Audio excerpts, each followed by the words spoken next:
Welcome, everyone. It's Bible study time. Always excited about coming forward, y'all. Today is absolutely no different. Today we're going to be reading out of the book of Second Kings today. I'm gonna try to make this Bible relevant to y'all. It was on my spirit this morning that the children desire a relationship with God. It's just that they don't feel like they can relate. They feel like this is a God of their grandparents. You know what I mean? Like they got to approach this God as if they're approaching a grandparent, and which you do. The level of respect should be as if you were approaching an elder in your family. But this God is a walking God, y'all. This God is with you when you are kicking up dust. This God is with you when you are at your best. This God is with you when you want to party. This God is with you when you want to rest. This God is with you in all points throughout your life. I don't think we're getting that. And I'm with it. If you want to come and you want to, debate, because I'm really not into debating. But if you want to debate this topic, I'm down for that. Because I don't hear a lot of people making it seem as if that's the truth, because it is actually the truth. This is a walking, talking God that walks with you. When the God of Israel spoke to David, after David had told him that he wanted to build him a house, and the God of Israel heard through Nathan the prophet that David desired to do that out of respect and homage to the God of Israel for all he had done for him. All the wars that God had led him through successfully. That this mighty man, what we would consider, a gangster or, a strong man in the earth nowadays. A formidable opponent. Not a hide behind the shadows kind of guy, not a liar, not someone that throws a rock and hides their hand kind of person. This ain't David. David was an upfront, I said that, I meant that. I don't care if nobody agrees with me. This is what I mean kind of guy. For him to have been through what he went through and to bow to nobody but this God. And for him to end up in the position that he ended up in, this mighty man loved God so much that he was indebted. And he said, I have to do something. I can't just benefit. I need to give back. And because David wanted to give back, God, this mighty God that walked this warrior man throughout all of his trials and tribulations. God was the power behind David. David was nothing without God. David was a shepherd boy with a lot of heart. He had courage. He had the ability to put aside the fear and to put his trust in something greater. Recognize that there was something greater to put his trust in. And because of that, he became a great man. God said, because you think this way, because you pay attention, because you have focused in on where your real power is. You have paid attention to the thing that likes to go unnoticed. You didn't get distracted from it. You didn't let your emotions get in control of you and take you off the circle that you were ordained to rest upon. Because of that, I thank you and I honor you for that. But friend, I'm not a God that needs a house. You are my house. I rest within you. I walk with you in tents. He said that to say, because in tents were where the people lived.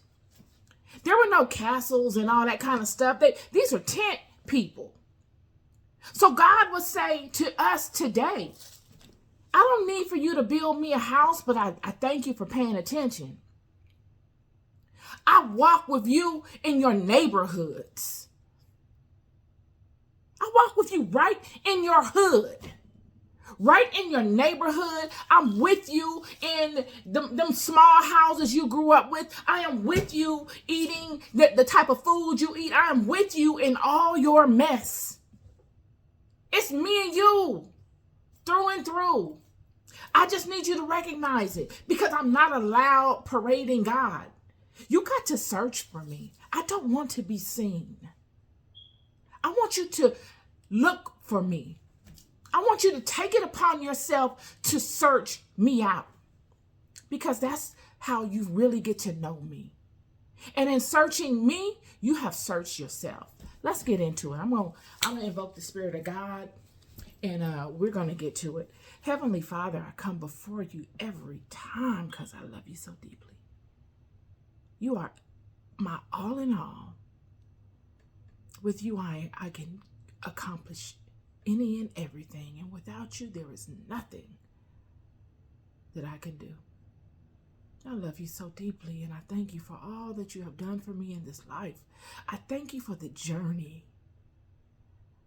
I thank you for the journey, Father and Mother. I thank you for all of the gifts that I have been able to accumulate along my way in my walk, gifts that I look to offer to the children, not just to hoard to myself, but to offer to those that are willing and ready to receive them in the time in which you decide that I should allow them to flow forward from me. And if you don't decide that I should offer them, Father, I thank you for the ability for me to keep it within my vine, so that I could bless my own vine through my own existence, through my bloodline,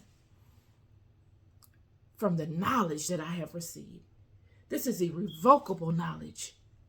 You can't cancel this knowledge. I thank you so deeply. I thank you for thinking of me and using me as your vessel in this life, in this time, on this planet, to experience such things and to convey them in whichever manner you declare I should convey them to the masses. I love you so much. Use me today and every day as your vessel of peace in this world. Thank you for giving me the stamina, the ability to withstand all of the wiles of both your children and the enemy.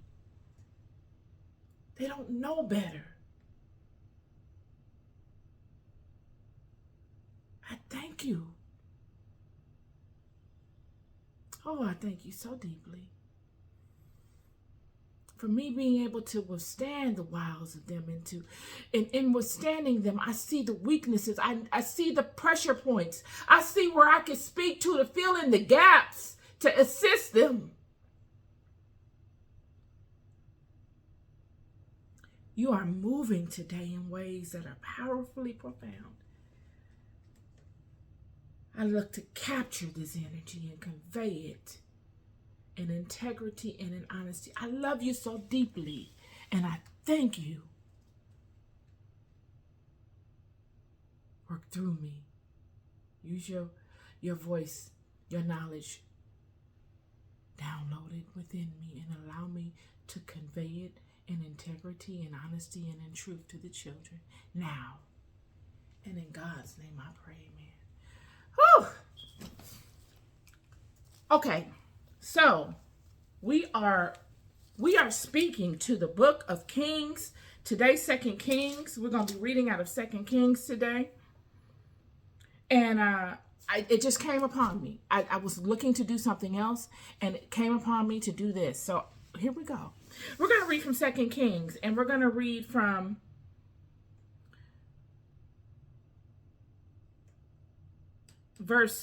chapter 1, verse 1 through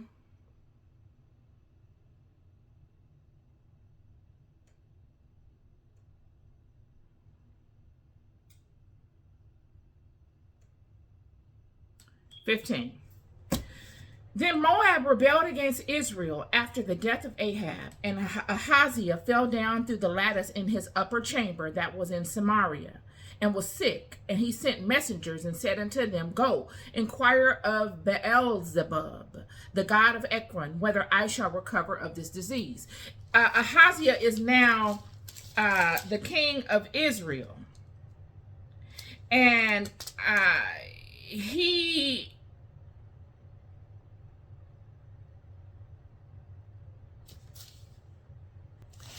has fallen in his house and he's injured. Okay, that's where we are right now. He's fallen in his house and he's injured. And he sends one of his messengers to a lower god, another god, a god that has nothing to do with Israel, the house of Israel, Beelzebub, to see if he inquired to Beelzebub to see if he, Ahaziah, king of Israel, will recover. But the angel of the Lord said to Elijah the Tishbite, arise, go up to meet the messenger of the king of Samaria, and say unto them, is it not because there is not a God in Israel that ye go to inquire of Beelzebub, the god of Ekron? Now therefore thus saith the Lord, thou shalt not come down from that bed on which thou art gone up, but shall surely die. And Elijah departed. And when the messengers turned back unto him, he said unto them, why are ye now turned back? And they said unto him, there came up a man to meet us, and said unto us, go turn unto the king that sent you, and say unto him, thus saith the Lord, is it not because there is not a God in Israel that thou sendest to inquire of Beelzebub, the god of Ekron? Therefore thou shalt not come down from that bed on which thou art gone up, but shalt surely die. And he said unto them, what manner of man was he which came up to meet you and told you these words? And they answered him and said, he was a hairy man, girt with a girdle of leather about his loins. And he said, it was Elijah the Tishbite. Then the king sent unto him a captain of 50 with his 50. And he went up to him, and behold, he sat on the top of a hill. Elijah sitting on top of a hill. And he spoke unto him, thou man of God, the king hath said, come down. And Elijah answered and said unto the captain of 50, if I be a man of God, then let fire come down from heaven and consume thee and thy 50. And there came down fire from heaven and consumed him and his 50. Again, also he sent unto him another captain of 50 with his 50. And he answered and said unto him, O man of God, thus saith the king, said, come down quickly. And Elijah answered and said unto them, if I be a man of God, let him come down from heaven and consume thee and thy 50. And the fire came down from heaven and consumed him and his 50. And he sent again a captain of the third 50 with his 50. And the third captain of 50 went up and came and fell on his knees before Elijah and besought him, and said unto him, O man of God, I pray thee, let my life and the life of these 50 thy servants be precious in thy sight. Behold, there came fire down from heaven and burnt up 2 captains of the former 50s and their 50s. Therefore let my life be precious in thy sight. And the angel of the Lord said unto Elijah, go down with him, be not afraid of him. And he arose and went down with him unto the king. Hallelujah. Is this name of this Bible study, God has put it in my spirit in real time. It's called, Is There Not a God in Israel? Friends, children of the house, fathers of the house, princes of the house, queens of the house, princesses of the house, is there not a God in Israel? I personally believe that many are wandering because they don't know the power of the God that they have within them. In the text, we see a prime example of this. We have the king Ahaziah, who has been led astray by his own house, his own lineage. This is a king that has come into kingdom because of his father Jehoshaphat that had transitioned, and then prior to Jehoshaphat, they had the whole Jeroboam situation and Rehoboam, and then Solomon and Ahab, and all of these different people have been king over Israel. And from the transition of David, the kingship has decayed. It's gone into a degraded state. And the honor, the purity in which King David stood in has become debaucherous in a sense. It's degraded. And the children are now, what we find often in these degraded states is that the first attack that we find often is by way of the children condemning themselves. It's as if they don't have constant reassurance, if they don't have a constant presence of a leader amongst them that stands in the totality of this truth within themselves of the God of Israel, then they begin to second guess themselves, and they make mistakes, and the results of the mistakes that they make, small or large, chip away at their confidence in themselves in standing before God. And these are the loopholes that the enemies always use to attack. They've always got to get you in a place of self-condemnation. Whether it's a lie, and they trump up, the enemy is so great at putting people in situations where they either react, respond, it's either a reaction or a response that they exhibit that they can then condemn them for. He's a condemner. We see this with Isaiah in the book of Isaiah. When you read it in the apocryphal text, Isaiah has ascended to the heavenly realms, and God and the angels, God has given the angels authority to show Elijah around, just like Enoch was shown around. Elijah was shown around as well. And two things that Enoch and Elijah have in common is that they were accused. This is the method of operation. Whether in the heavenly realms or in the earthly realms, we see this happening. In the ascension of Isaiah, or even in the book of Enoch, the first book or the third book, first, second, and third, we see these individuals interacting in the heavenly realms amongst angels. And some of the angels accuse them. They say, what are they doing here? What is he doing here? Why is he here? You know the other gods told you not to create them. Why have you brought him here? They're making the place stink. This is what they say. Friend, the same things these demons say about you in the earthly realm, or that use people to speak against you in the earthly realm, they use the angels, the disgruntled angels, say in the heavenly realms. They up in there saying that, why are you inviting these people here? I knew they were here because I could smell them. They stink. These are your prophets. These are your highest priests in the earth, finding themselves the same victims in the same way that we find ourselves victims in this life. It's the same method of operation. They use the knowledge against you. They use your nature against you.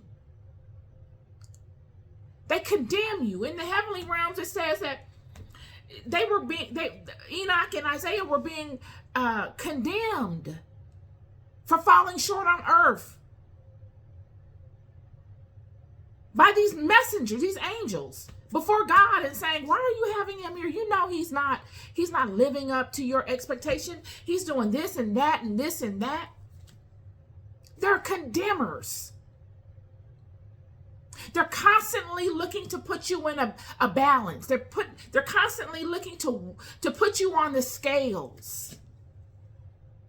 Constantly.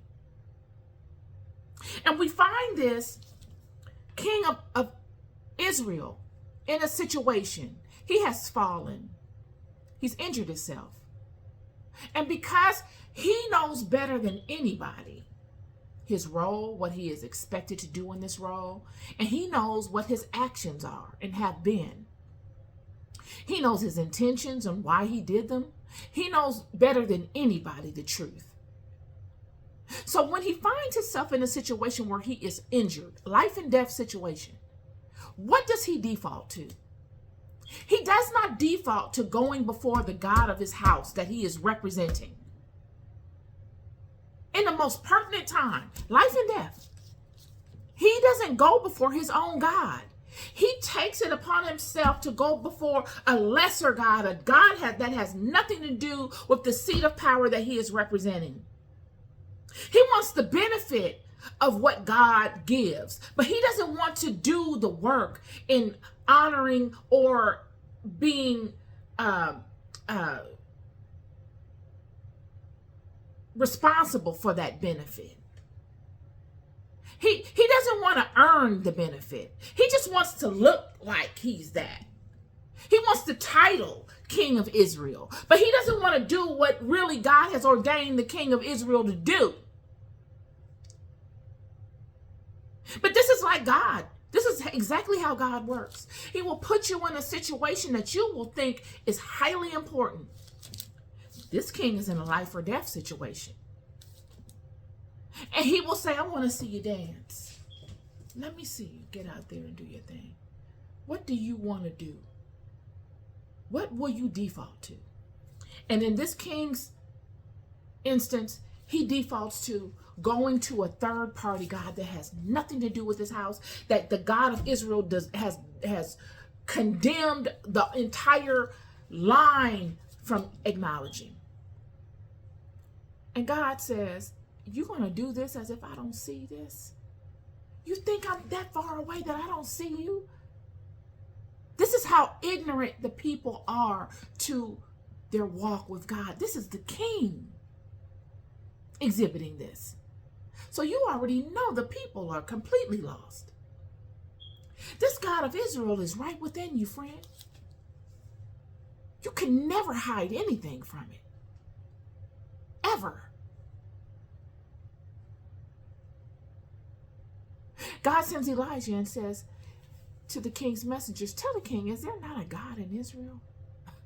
You're looking around for these gods. You're going out of your way to find a God to inquire of your problems to. Yet you never inquire with the God within you. Why is that? Why? And that's my question to many of you. You walk around and you want all the perks of having that relationship. But you don't want to do the work. You don't have enough faith. It's not even faith. You have no knowing. I truly believe we are hung up on faith too much. When are we going to get to a knowing? What do you know? Faith is a pathway to a particular thing. But friends, if you've been walking that particular pathway to that particular thing for an extended amount of time, you got to get to a place of knowing on it. If you're walking a particular pathway and understanding God and building a relationship with God, you've been walking this pathway for 50 years of your life, and you're still talking about faith? When are you going to get to knowing? Now, sure, any new path that you walk, you will initially walk it by faith. But after a while, that faith transitions into a knowing. That's with anything in life. Cooking. Do you know how to make a pancake? You love pancakes? You've been making pancakes for 30 years? Do you have faith that you can make a pancake, or do you know you can make a pancake? It's the same thing with God. really there are many aspects to God that we learn of every day, darn near. But there should be a generalized relationship, if you want to call it that you have cultivated with God. Sure, you're going to learn new aspects of God, but there needs to be a foundation that you have with God, that you know. Not no hope, not faith. I know. So when you are posed with situations like this king, life and death situations. This king fell through the ceiling. Okay, great. He might not be in a situation where he transitions. But in his mind, he's doubtful, like, okay, I don't know what the deal is going on here.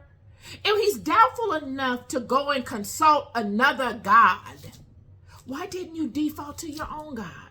Because you condemn yourself. And that's the part that we're going to focus in on, because many people are doing this.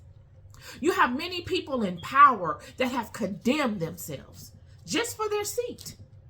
In order to get to certain spaces in life, you must intertwine with those that are not of your house. That's just the game.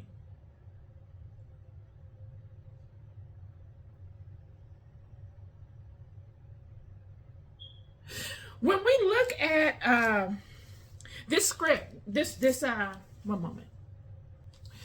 When we look at the scripture, we see first the king falling. We see what the king decides to do. He goes and he sends messengers to inquire of a lesser god. Then God himself finds out about it. Nobody tells God. God just knows, because why? God is within you. And he sends him, this God that is within you. This is how your system is set up. This God that is within the king recognizes what the king has done. And this God force that is within the king connects with Elijah and sends Elijah to the messengers that is running this message to the lower level priests of this God, and says, this is what's going to happen. Since you don't honor me, I'm not going to protect you. Since you think these other people are so great, out of your ignorance of self and of me, that which you fear is going to come upon you. That which prompted you to do such things, because it must have been fear that led the king to send messengers to this lower level God. Fear for his life, fear for his health, his well-being. So that which you feared is going to be yours, because you denied yourself. You denied me. And this king says, okay, I don't know who this is that told you this. And they say it's Elijah the Tishbite. So instead of the king honoring Elijah's role, this is the man of God, God's prophet. He's a proven man. He proved himself by way of Ahab several books before.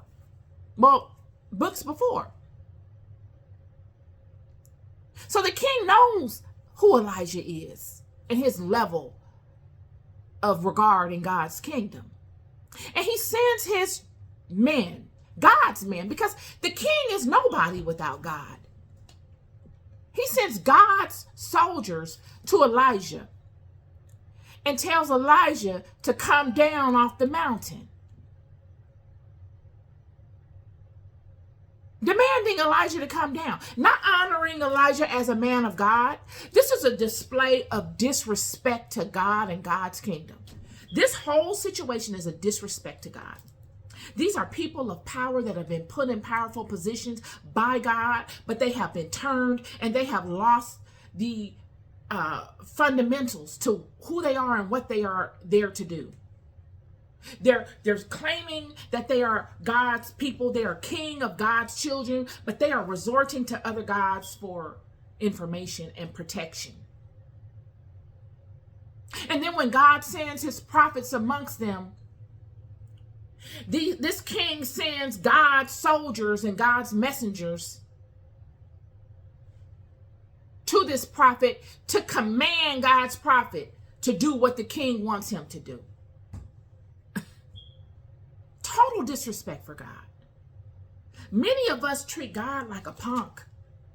We are disrespecting the kingdom. You don't know the power of your kingdom, friend. I'm here to tell you. And this God has been very patient and very understanding to all of us. So much so that he has been taken advantage of. He's been cast in a light that he's not ordained to stand in. And he doesn't have it mixed up. We got it twisted. And that's the message of this Bible study. We got it twisted up in here. This is all God's kingdom. But because this God that we honor is not an overbearing, power-hungry God.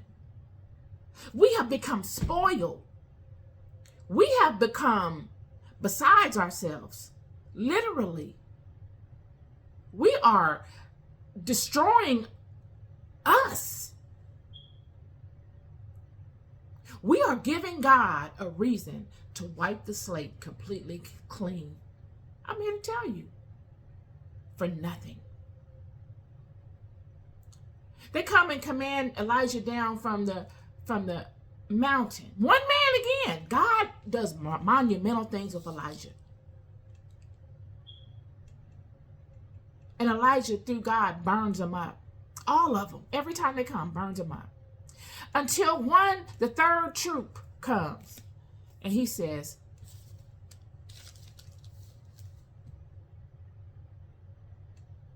the third captain of the 50 went up and came and fell on his knees before Elijah and besought him and said unto him, O man of God, I pray thee, let my life and the life of these 50 thy servants be precious in thy sight. Behold, there came fire down from heaven and burnt up 2 captains and the former 50s and their 50s. Therefore, let my life now be precious in thy sight.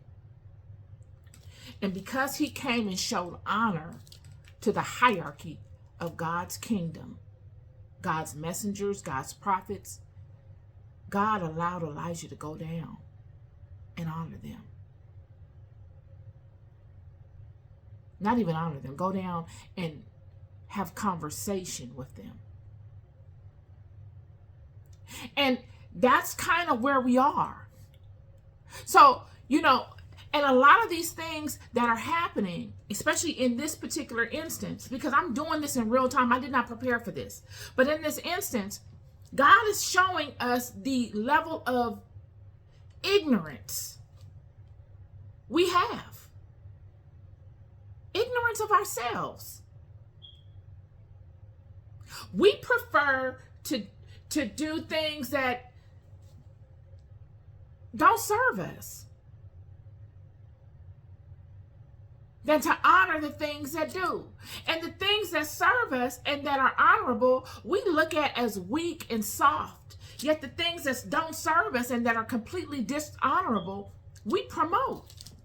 Sure, you can go on the internet and raise all kind of hell and talk all kind of crap and be good with your words and talking all kind of crap. Can you use those same words to uplift someone and lead them to the truth of God with that same passion and that same enthusiasm?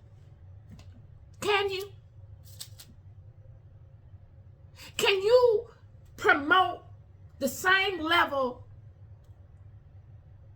of energy in praising things that matter and make it sound hip and make it sound fly and make it sound just as good as you make the things that will never do anything for you.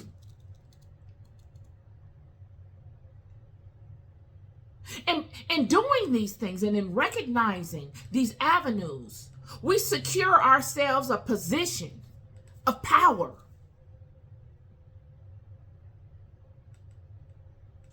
How wonderful would it be knowing while you are in this life that you are standing in alignment with God, and that all the things that you desire to do, you are able to do and bless somebody by? How well will you sleep at night?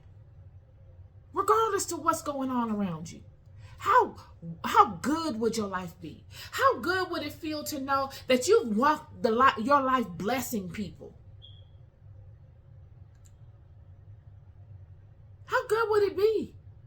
Uplifting people instead of cursing people, spending your night all night trying to curse someone, yet doing nothing but cursing yourself. Expounding all your energy, all that soul force, all that light, you're just giving it away. That's your light you're giving away. And I'll take it. If you want to give it, I'll take it. But I want you to know that these are things that you are doing to yourself. You are lesser because of that, not me or anybody else. All because of the way you think. When we look at the God of Israel, many of us look at the God of Israel as our grandparents' God, like I said in the beginning. You know, the God that our grandparents honor. And, you know, you go to church and you're sitting next to Granny and she got her candies and you're sitting there and everything is. That's one aspect to this God. Friend, if you think you are a mighty man in your neighborhood, you're mighty because of the God within you. Friend, if you think you have made it through hell and high water in this life out of luck, you're crazy. It's the God within you, baby. If you think you are a powerful sorcerer, witch, shaman, if you got the ability to bind demons, call them forward, make them do your will, know the science of countering them with the appropriate angle to control them and put them back, all these things are because of the God within you. Without this power, you would be of no value to nothing. Nothing. Without the power of the God that is within you, you would be of no power to any of these lesser gods. They wouldn't need you. And your life would be completely different. Everything in this life would be different as it related to you. A plant would be superior to you without the God within you. An ant would be superior to you without the God within you. You would be immediately rearranged in the hierarchy of things. This is why the angels that fell were demoted and they lost rank. How do you lose rank? You lost rank because you lost the essence of the God within you. Why do you think you're so important to them? They need it. It's everything. It's the highest commodity in this realm. It's more precious than anything. It's gold. And you know what else makes it even more precious and more rare? The type of oil that comes from one standing in the total alignment to it. The awakened one. It's everything. Yet what many are doing without realizing it. They are bartering off pieces of it for pennies on the dollar for nothing, all because they don't know what to do with it. They have no idea. And because it takes work to align to it. It takes work, dedication. So instead of doing that, you'll be like, I don't want to do that. I don't want to align to it. I don't want to really have to spend my whole life doing that. I'll just align to this other entity that has some knowledge on the back doorway of using it, and I'll just bask in the luxuries of the creations. And that's what's going on. Yet it is this God force that emanates everything that we think is powerful. When you see, I hear many people talking about King James, and because King James has a book called The Demonology. And it's a book that King James wrote or was part of creating. And it was a book about binding demons and how to overcome the tactics of demons and how to use various methods of witchcraft and using these demons to invoke your will in the world. And many people are like, King James was, don't read that King James Bible. That King James was binding demons and this and that. That's ignorance. We've got to fall in love with the fascination of God. We've got to delve deeper into the truths of this book, because this Bible is a multi-layered book. Like I said, it's something for the children. It's something for the little infants in spirit. It's something for the teenagers in spirit. It's something for the middle-aged people in spirit, early 20s. It's something for those in your 30s in spirit. It's something for those in your 50s and 60s in spirit.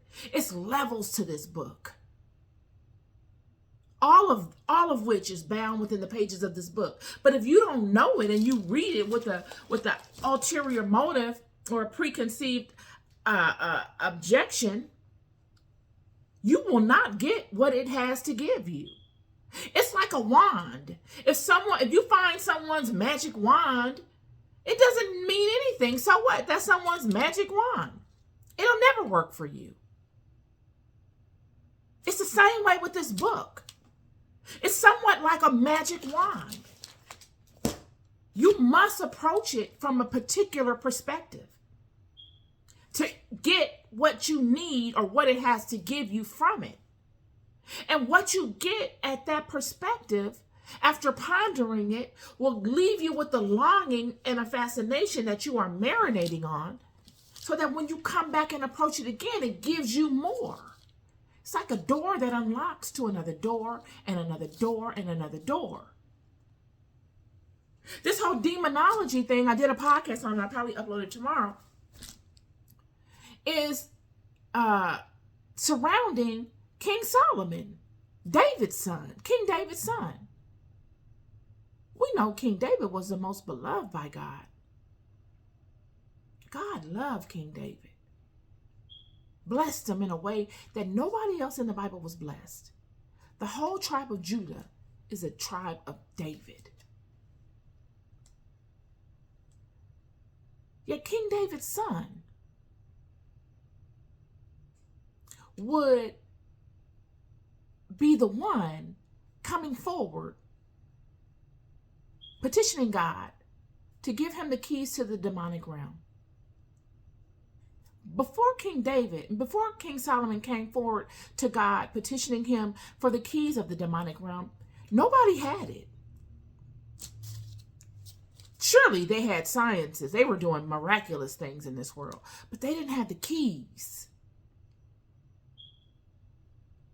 What God did with King David was he gave David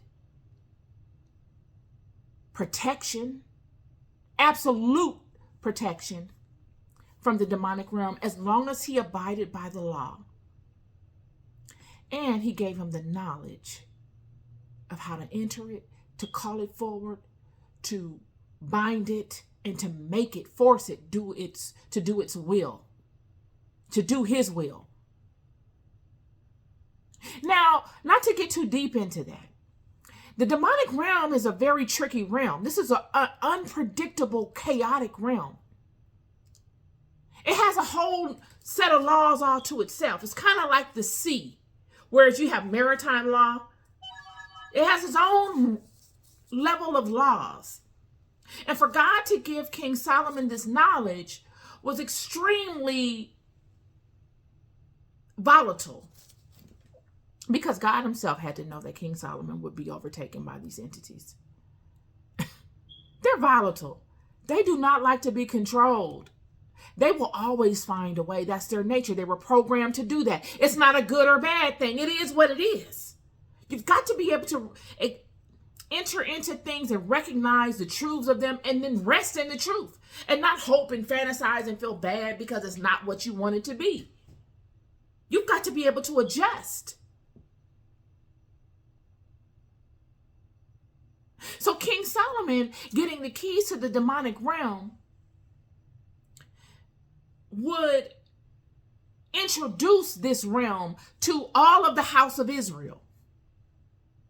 It is said that King Solomon would use these demons to build the temples of God. I want to say the temple of Jerusalem. He would bind them and make them do the heavy labor. Yeah. So when you see King James writing a book on demonology, you see where it came from. It came from King Solomon.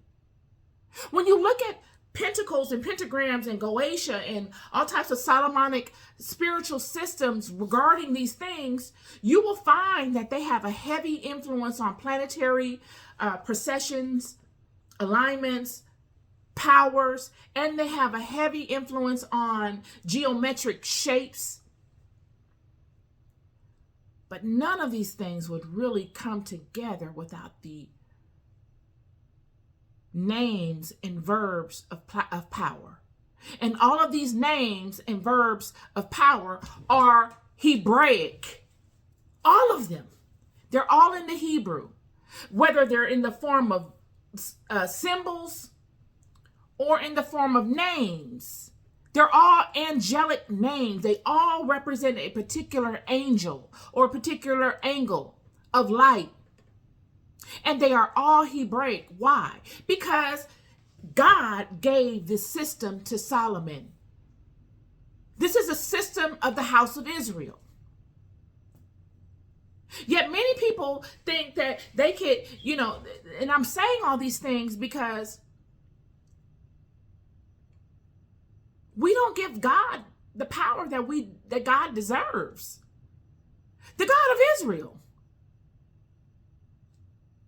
We seem to forsake the power of our own house and go to these other gods as if they are the ones with the knowledge and the power, and they're not.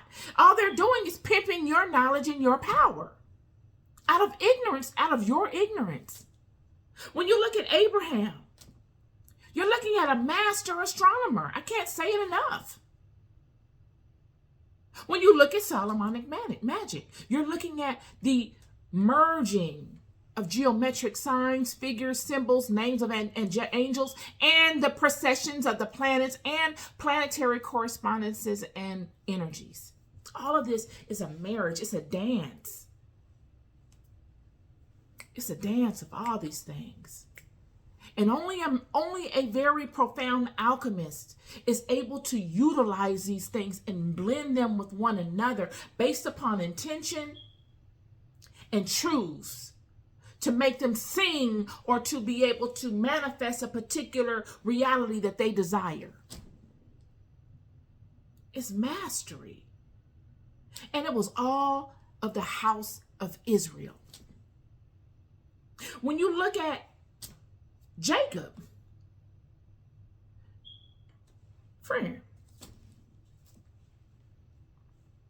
much of the genetics that we see in the world today, you got to give over to Jacob. He laid the groundwork for almost all of it. He's a master geneticist. X's and Y's.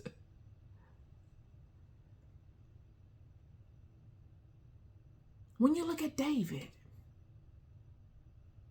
and you look at the Star of David, you're looking at what you see in many of the Solomonic systems of what I just spoke to, pentagrams, pentacles. That's what you're looking at. You're also looking at a man that was able to stand in the knowledge of God and control his kingdom. He was able to control his own personal kingdom under duress, under extreme circumstances. And he was able to control his kingdom in the earth amongst men before he was even king. He was able to lead warriors to follow him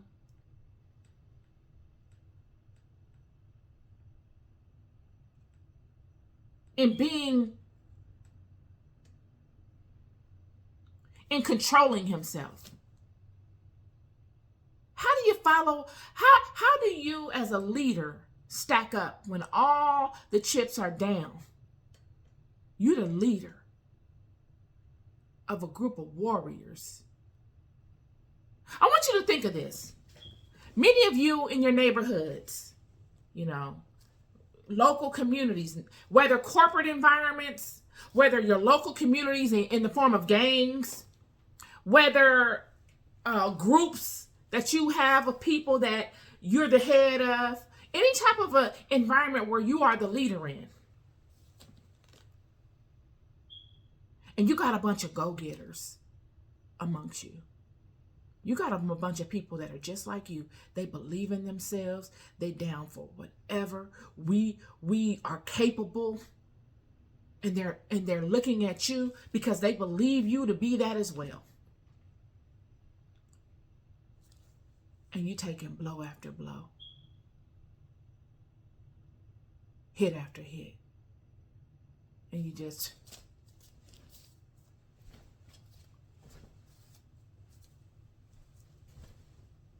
blocking them. Some of them you can't block. Some of them you got to take. You're blocking them. Amongst your people. Everybody see you. It's only so long you can do that before they say, I know we got to stay in alignment and I feel you and I understand what you're saying, but I'm not with this anymore. Enough is enough. David was able to lead these people and keep the level of integrity within himself and amongst his peers and amongst those that were following him intact while getting beat down, spat on by a lesser entity. Everybody knew Saul was scary. The only thing Saul had was resources. He didn't have any courage. He had no heart. He had no character. He just had money. And all of Saul's people that were in support of Saul were the same as Saul. And they believed in their money. They could hire warriors that'll go toe-to-toe with David. Because they had money. Yet David and his men were really with it.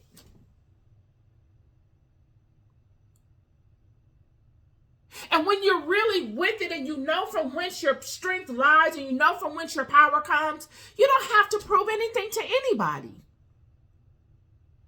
He was not corruptible because of that. And this is what made him public enemy number one. The lower entities could not corrupt the king. There was no way in. They couldn't get him to condemn himself. When David was facing Saul, David never once said, I'm just going to bow out. I quit. Let me go to Saul and beg Saul, and let me go and do this. Let me go and do that. You never saw that. Surely he came to Saul and was like, well, what is the problem? If someone has told you that I'm doing something on you or that I even care to do anything, they're lying. I don't care, friend. Honestly, I really don't care. I'm not tripping. Either way, I just don't want to be dealing with you. But David didn't know what the truth was. And yet,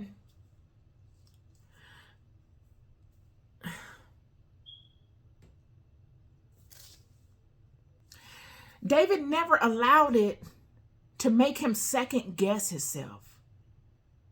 He never allowed it to make him condemn himself. Because what happens is when you condemn yourself, when the enemy can get you in a place of you condemning yourself, you've lowered your vibration and now he can creep on in. Can never get him to condemn himself.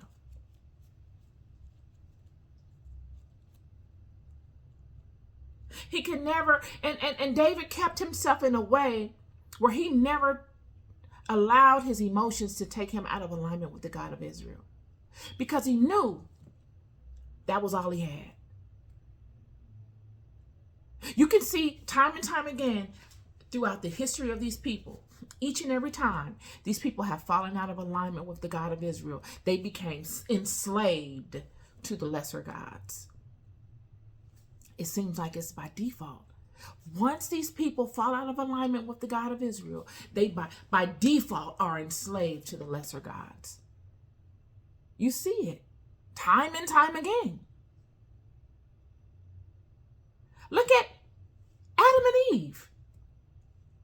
When Eve and Adam made the decision that they made, they immediately became enslaved to the lesser gods by default. They needed covering. So they condemned themselves and said, well, we can't go before the God of Israel no more. We still need covering. We need covering even more so now because we don't have that power in its fullness.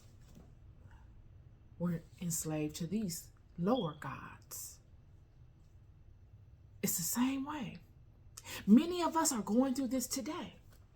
These lower gods will create a situation for you. Just like they did Eve. They created the situation for Eve.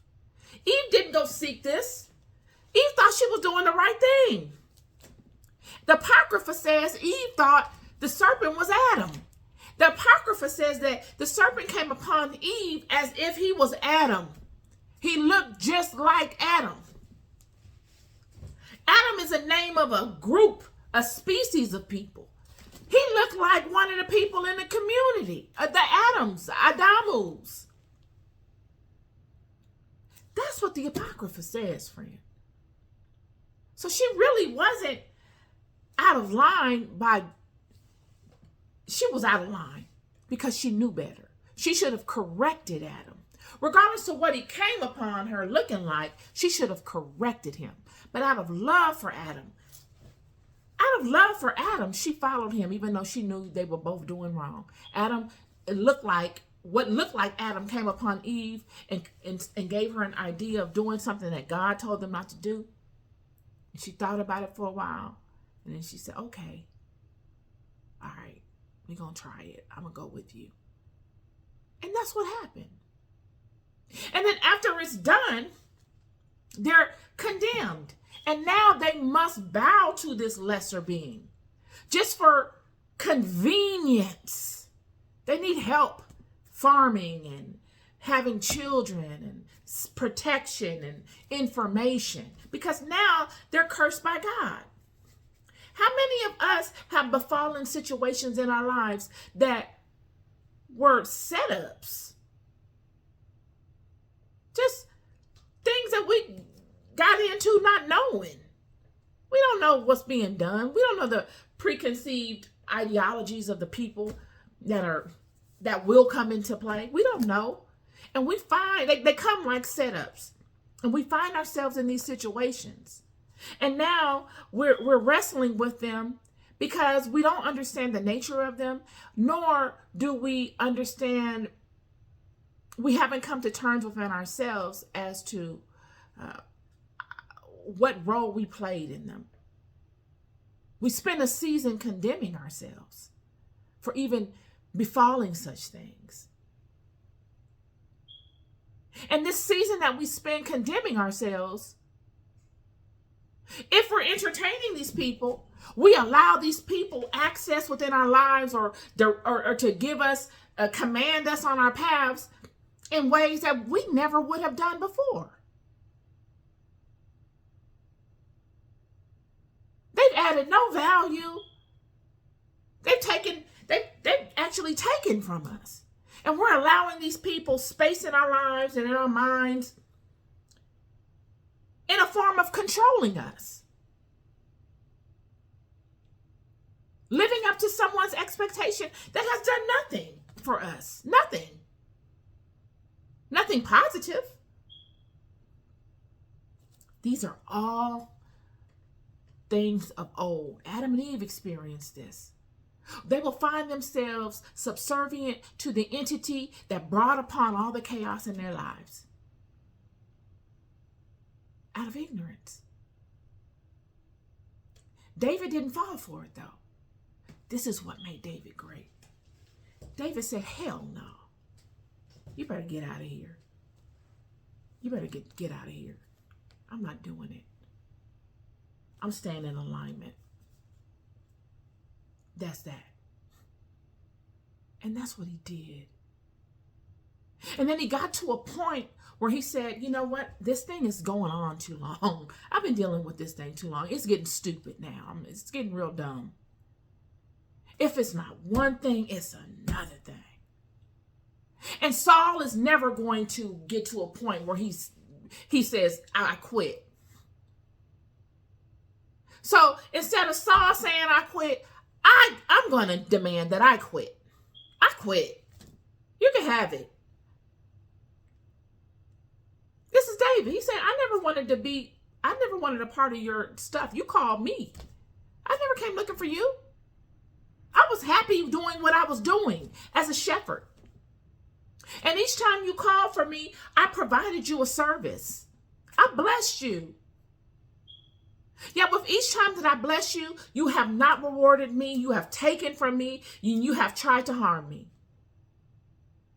So, and I've been patient, but I'm done.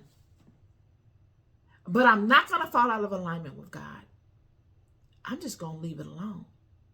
And that's what he does. And as soon as he does that, things began to move in very spontaneous and miraculous ways to David's benefit.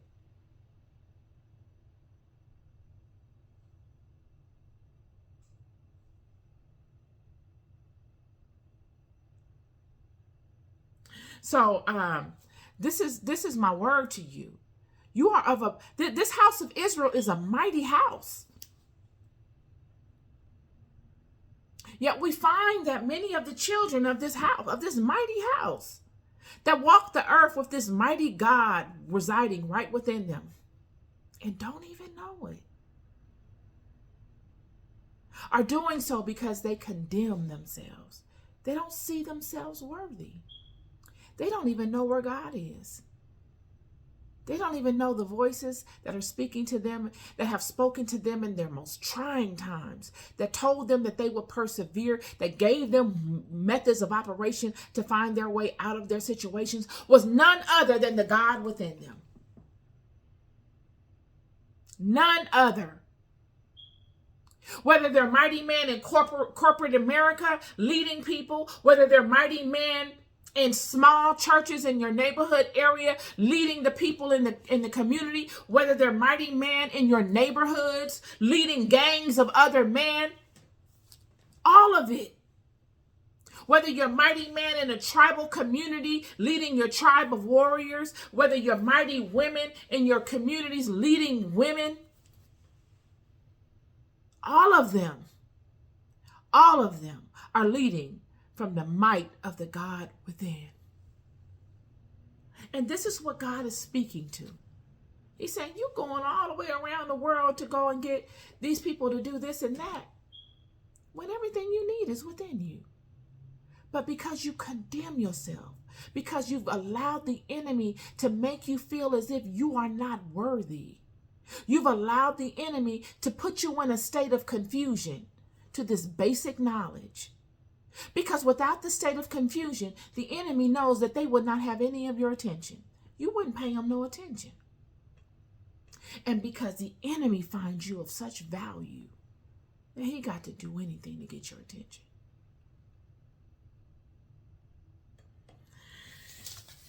This is my Bible study for you today.